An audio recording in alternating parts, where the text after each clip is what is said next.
Welcome to Explain to Shane. I'm your host, Shane Tews at the American Enterprise Institute.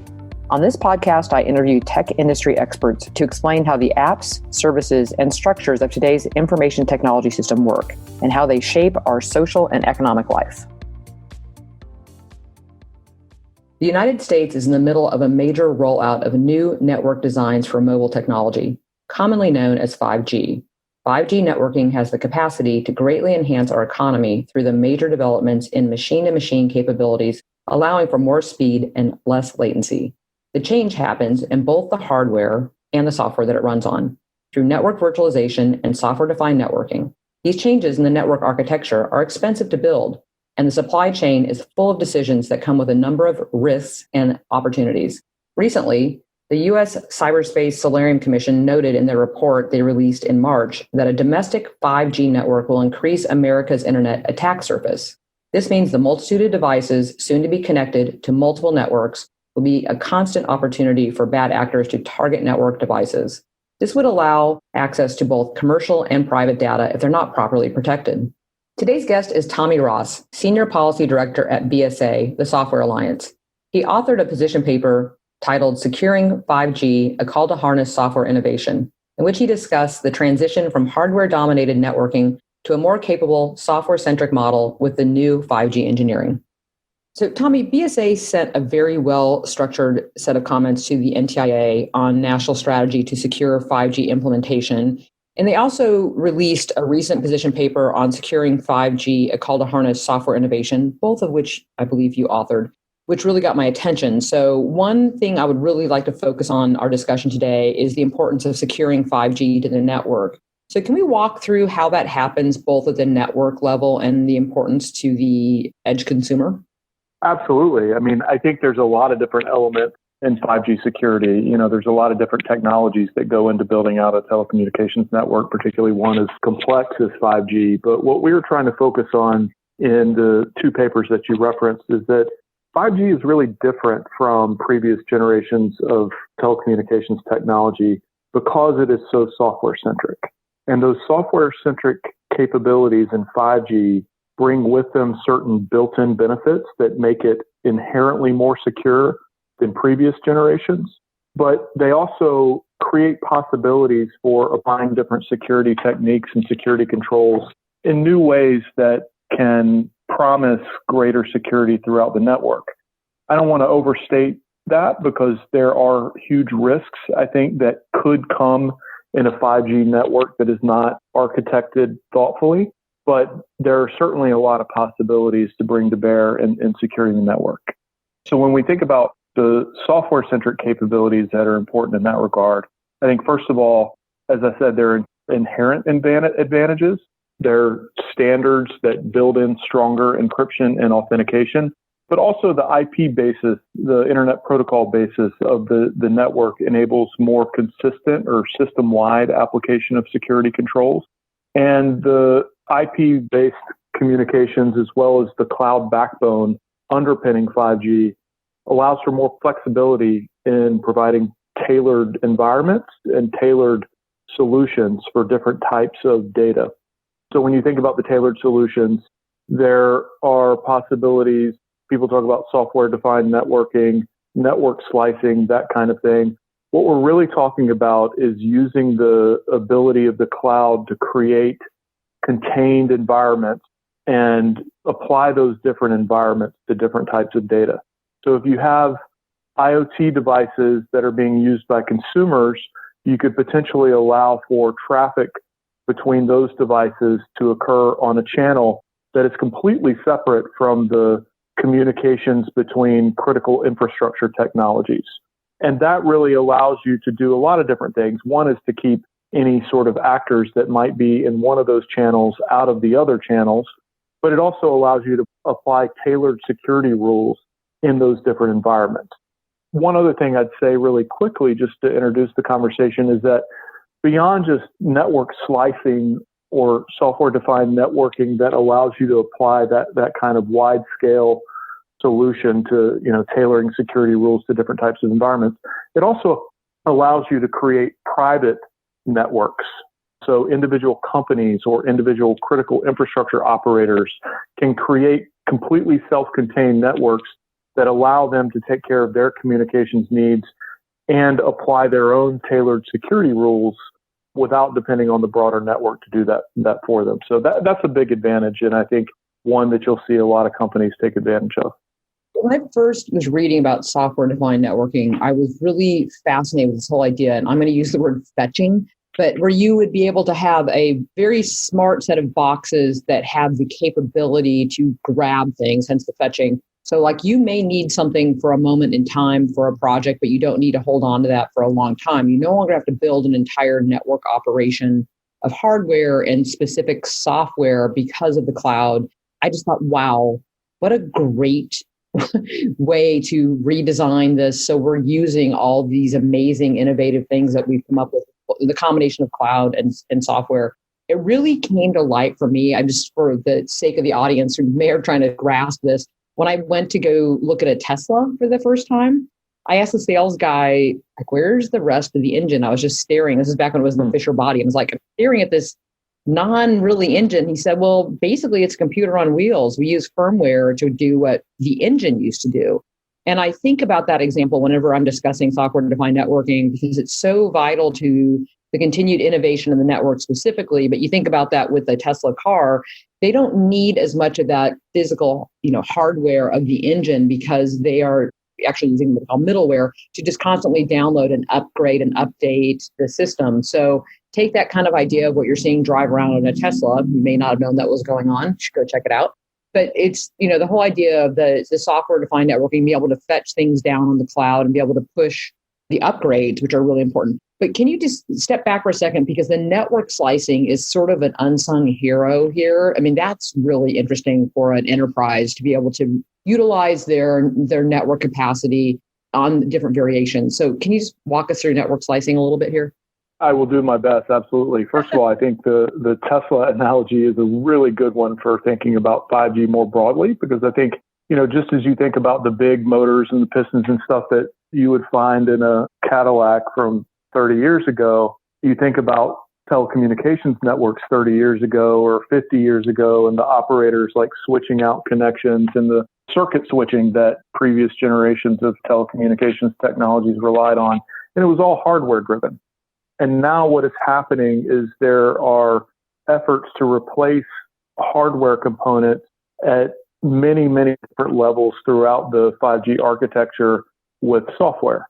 And I think one of the areas that we should talk about where that's gotten the most attention has been with radio access network technology. But also, I mean, the very core of the 5G networks, the core network, has gone from being really heavily based on hardware routers and switches and things to being almost entirely virtualized. So that's a big shift, and that kind of virtualization allows you to really rethink how you're managing the network. It really is much less like a traditional telecommunications network and much more like an application software, much more flexible with patches and things like that. You can not only address security issues as they arise, but you can change the functionality of the software over time. You're not dependent on those hardware switchboards and things like that are built for a specific function and have to be physically changed out if you want that function to change. The patching capability from a security perspective is so vital. I mean, think about all the legacy systems we have in the government specifically, and the lack of a capability of doing that, where in the enterprise space, you see that almost, it's everybody's driving that direction because it's not only cost efficient, it's security efficient. So that's a huge upgrade if we can get the government to follow along with enterprises on that as well. Absolutely. And I'll take you one better. In addition to being able to push out patches really agilely on 5G networks, you can also take advantage of the kinds of, this will return us to the question about software-defined networking, but you can apply virtualized patches to specific environments that are created within the 5G infrastructure. And so, for example, if you're a critical infrastructure operator that depends on industrial control systems, a lot of those operators are hesitant to apply patches to industrial control systems, which are essentially 30 or 40-year-old machines that have IoT capabilities bolted on several years after the fact. And so there's a lot of testing that has to go in to make sure that a patch won't disrupt the operation of this very sensitive machinery. Well, if you can apply a security rule to a dedicated environment for that critical infrastructure operator that never has to do anything to the software itself that is operating the industrial control system, but brings the same security benefits, blocking out the potential of malicious actors to exploit vulnerabilities that have been identified or something like that, it brings tremendous flexibility for those critical infrastructure operators. And it means that their systems are going to be secured much more quickly and without the onerous testing and the lags that can result from that. Your cybersecurity roots are showing through there, my friend. But I'm a big believer in clean water and I like power. So I'd like both of those industries to be on top of their game as much as possible. And they're always ones I worry about because they don't have to give us as much information as the others do. So good to hear.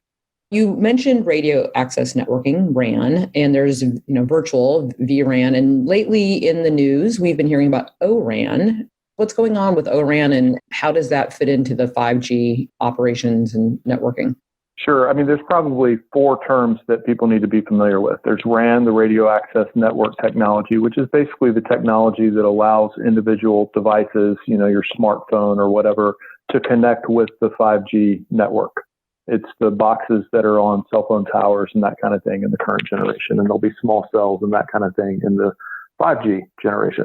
There is Open RAN, which means the radio access network technology is built on open standards, meaning standards that are common across devices that are not proprietary, that are transparent to everyone. And that's really important because it allows interoperability across different providers and technology developers. And it also allows for modularity. So it allows, for example, for individual companies to develop solutions to certain parts of the radio access network functionality that are modular, that can be plugged in with things that other people are doing in other parts of the RAN.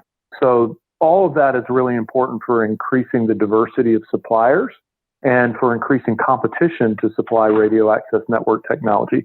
And when you have more competition, it allows you to incentivize competition around security, and that's best for consumers and enterprises alike. So Open RAN, really important. ORAN is an effort, a specific effort to produce Open RAN standards. So it's kind of a subset of Open RAN. And then virtualized RAN is an effort or a series of efforts to produce RAN technology that is software-based rather than hardware. And I think when you're talking about vRAN that is also Open RAN, that is really the jackpot. Because vRAN allows you to get away from the hardware boxes that bring with them both some supply chain security concerns and concerns about vendor lock-in. If you buy hardware-based RAN technology, you're probably only going to have the resources to lay out funding for those boxes, every 20 years or something like that. Whereas if it's software, it starts out cheaper because there's not the physical components associated with it, and it allows you to update it, patch it, and or replace it with other software solutions, or add those modular solutions onto it in a very easy, flexible manner. And if all that can be done based on open standards and in some cases with open source driven architectures that allow developers to plug into open source components and build their own products off that open source basis, that's really good for fostering a dynamic, diverse ecosystem in that space. And that will get us out of a lot of the security concerns that people have been talking about. Which leads us to another part of this discussion, which is the international part that includes China. So what is going on with China's 5G strategy? It sounds like they are not following the same path, or they're the reason why we're kind of creating ORAN is a need to not be 100% in the China path on supply chain. And so how is their model different than what you just described? Well, I think it begins with their national champions. I mean, they've invested a lot of resources in subsidizing Huawei and ZTE and other providers in their system. Huawei in particular has achieved a really favorable market position because they've been able to offer lower priced products and services around the world. And that's been appealing to a lot of countries that have fewer resources to be able to expend on developing telecommunications networks. And they're able to offer lower priced products and services for two main reasons. One is that they are heavily subsidized by the Chinese government. And two is they invest less in the quality of their products and services. It's selectively less. I mean, I think we would underestimate Huawei if we just assumed all their products are substandard. They are able to achieve a market position, a dominant market position, because people do want their technologies and they feel like their technologies are able to meet the basic needs that they're looking to meet. But it comes with some risk. And I personally don't think that we've seen clear evidence of a lot of the concerns people have raised about more nefarious activities with regard to Huawei, like the Chinese government ensuring that there are backdoors that allow them to access all sorts of data. I'm not sure that we've seen a lot of clear evidence that that has happened. It doesn't mean it's not part of the master plan, but I don't think we've seen a lot of indications that it has happened. What I do think we've seen is a lot of evidence that Huawei just doesn't invest in developing secure code, and it doesn't invest in developing quality controls around the products that it's deploying. And so it generates a few problems. One is that most of Huawei's equipment is proprietary, so there's no transparency around it. And from what we understand, it's like every instantiation is different. Huawei sends in engineers and they code on the spot, and I'm sure they have, some repositories that they draw from and some standard solutions that they put in place. But it's also a lot of variation from one part to the other, or from one instantiation to the other, which makes it really hard to identify where there might be anomalies in the code or where there might be vulnerabilities. If we know of a vulnerability, if you're talking about a standardized offering, you know that the vulnerability is going to be in place in every one of the instantiations of that offering, and you can go out and patch it and do what you need to do to mitigate the risk. If every offering is different, then you don't know where those vulnerabilities lie, and that makes it really hard to mitigate. I think the proprietary nature paired with the very poor quality of code that we've seen in a number of different Huawei products and instantiations of those products are really concerning from a security standpoint.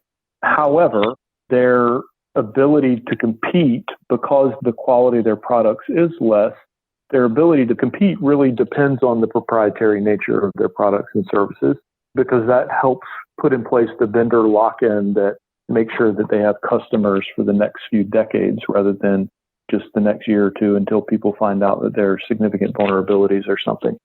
I did a panel discussion at IGF USA 2 years ago with Sanjay from Verizon. I asked specifically this question. I was like, how do we get around this, the Huawei juggernaut? And he said, well, we'll eventually do it with software, but part of that is the choices you make now.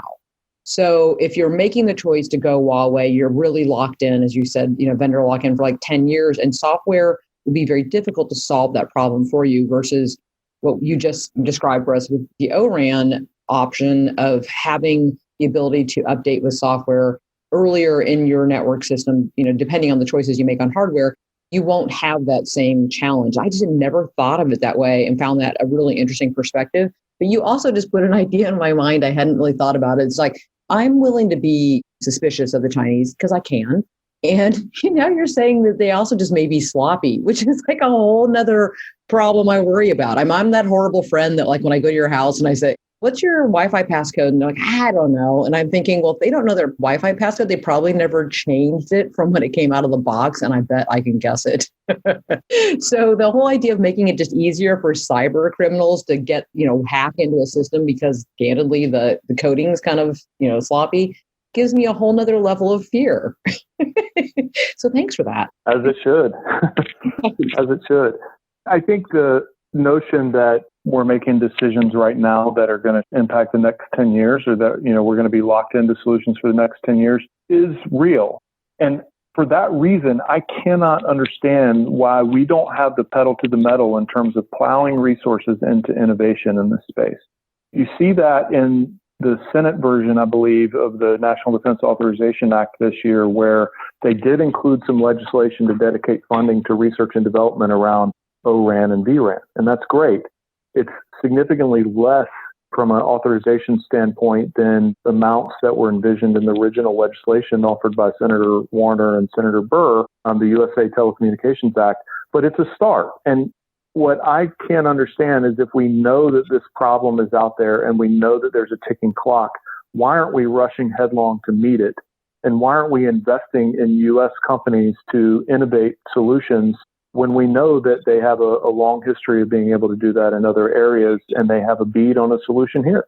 Yeah, I think part of the challenge, which you guys are doing a great job on, is information flow and making sure that people understand the challenge. As you and I know, as we've both been in technology for a long time, a lot of people just don't understand how this stuff works. And 5G is really cool, but there are layers of government that you need to explain this to. And you tapped on this earlier when explaining around the challenge with the local governments. And shout out to the FCC for the work on Ninth Circuit on getting a good order on that to say we need to go 5G fast as far as putting physical equipment in place. I'm sitting out my window looking at a huge juggernaut of old telecommunications equipment. And I think, other people are worried that it's going to be ugly. I'm like, I hope they get rid of that. And then you have the other layers that go into, where the states can come in. And then now the federal, which goes into actually the international, race we have with both the hardware and the software components and who's going to build them. And, besides Nokia and Ericsson are doing a fantastic job, but we need to be moving a lot of this into an open architecture so we can have a lot more competition. So you guys are doing a great job. I highly recommend anybody listening go back and look at both the paper that you've done and the work that you're doing with NTIA and NIST. I want to thank you for coming on today. I hope we continue this dialogue, but you guys are doing fantastic work over at BSA and you specifically, Tommy. Great to catch up with you. So please, my listeners, we'll have this in the show notes. And I just want to thank you for being on today. Thank you for having me. It's great to talk with you.